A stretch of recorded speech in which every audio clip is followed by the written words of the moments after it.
pela questão do título que foi escolhido, das parcerias e rios de possibilidades em bibliotecas. Eu acho que é um chapéu muito feliz. É um chapéu muito feliz porque nos desafia desde logo a pensarmos naquilo que a biblioteca, como espaço, se constitui e representa. Pensar no património que ela oferece, pensar no reconhecimento, e que aqui de algum modo a doutora Olga Antunes já nos trouxe o reconhecimento da mais-valia deste património naquilo que é a formação, aqui no caso das bibliotecas escolares, das crianças e dos jovens. E, no fundo, quando falamos da construção dos jovens e das crianças, estamos a falar naquilo que será a construção da própria humanidade. Creio que toda a gente que aqui está admitirá, quando tratamos do conhecimento, para nós é a ferramenta essencial, para nós, para darmos corpo à nossa existência, para podermos pensar melhor, para podermos ter um exercício de cidadania também muito mais consolidado. E nas escolas e nas bibliotecas, o nosso fim último tem a ver com a formação do aluno de uma forma integral, e aí entrarão as parcerias, e precisamos de induzir, e isso é o grande desafio, o gosto pelo saber, e nesse gosto pelo saber não podemos nem descurar o belo, nem podemos descurar o profundo. E quando eu falo aqui no profundo, vou ao encontro das questões que aqui a doutora Olga Antunes disse e colocou, daquilo que são as nossas realidades atuais, naquilo que é a vantagem do fácil, daquilo que é a vantagem do superficial, daquilo que é a vantagem do imediato, e como isto, de algum modo, dificulta a nossa necessidade do aprofundamento e para o tempo, para uma reflexão que nos leve a um bom caminho. Por isso, o espaço da biblioteca deve, de facto, conferir este trabalho, este propósito, este objetivo, e, como muito hoje se vai falando da questão da inclusão, este espaço tem que pensar de uma forma consistente no que tem que oferecer para proporcionar, de facto, a equidade e a igualdade.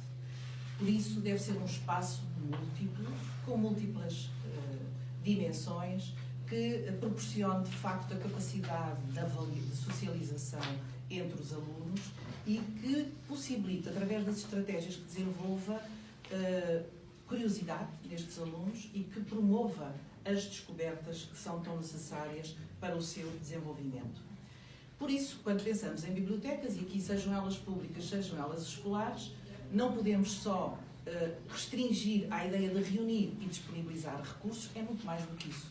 Tem que oferecer um conjunto de serviços que levem, de facto, à criação e à co-construção, pensando na globalidade da população e da comunidade educativa. E porque estamos aqui num espaço com um poeta tão importante para nós, que é, enfim, o grande poeta e a grande referência da nossa cultura, e porque falamos de bibliotecas, porque falamos de conhecimento, eu diria que a grande questão que nos diferencia e que nos impulsiona é a utilização da palavra e da linguagem. É exatamente a palavra e a linguagem que nos diferenciam e que nos permitem pensar melhor ou pensar pior. Porque é mediante a palavra e mediante a linguagem que nós compreendemos o mundo, que nós o interpretamos. Quanto melhor for a nossa linguagem, quanto melhor forem os nossos conceitos e esse domínio dos conceitos, provavelmente enriquecerá aquilo que será a nossa interpretação e a nossa compreensão do mundo e da vida. Por isso, estamos a falar de bibliotecas, estamos a falar da escola, a grande questão é que nós cultivamos a palavra. Cultivamos a palavra através daquilo que são os recursos e dos serviços que disponibilizamos. Isto quer dizer que nós podemos, cada um de nós, interpretar e narrar melhor a nossa sensibilidade consoante o nosso melhor ou pior vocabulário. E, no fundo, essa experiência que nós transferimos através dessa linguagem manifesta-se, como sabemos, por diversas vias, quer seja oralmente, quer seja pela escrita, quer seja pelas expressões artísticas mais variáveis.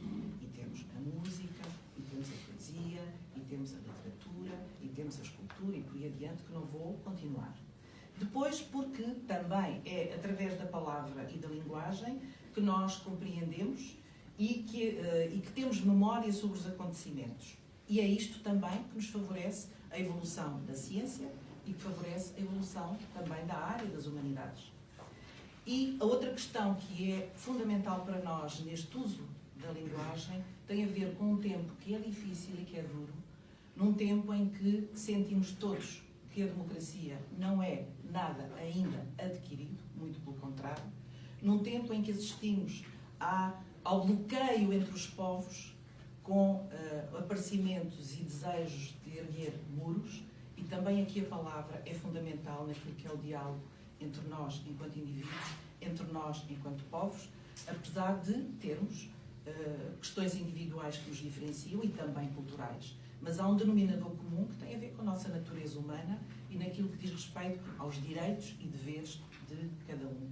Portanto, acho que é a biblioteca, o conhecimento, que nos proporcionarão, de facto, este domínio desta dimensão, muito baseado na leitura, vista num sentido muito amplo das várias leituras, que nos permitirão, por um lado, percebermos melhor e compreendermos melhor o mundo, desenvolvermos a nossa capacidade crítica, naturalmente a nossa capacidade de intervenção neste mesmo mundo e na possível transformação.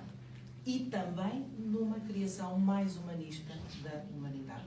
É um pouco isto que nós estamos aqui a fazer, vamos fazendo no trabalho que desenvolvemos, e nestes 2 dias esta reflexão é muito baseada naquilo que são os desafios que temos pela frente, na atitude que devemos ter e na capacidade de cada um de nós, nos seus espaços, de poder mudar determinadas atitudes. E é para isso que estamos em parceria nesta reflexão, para depois agirmos de uma forma mais consolidada. Obrigada.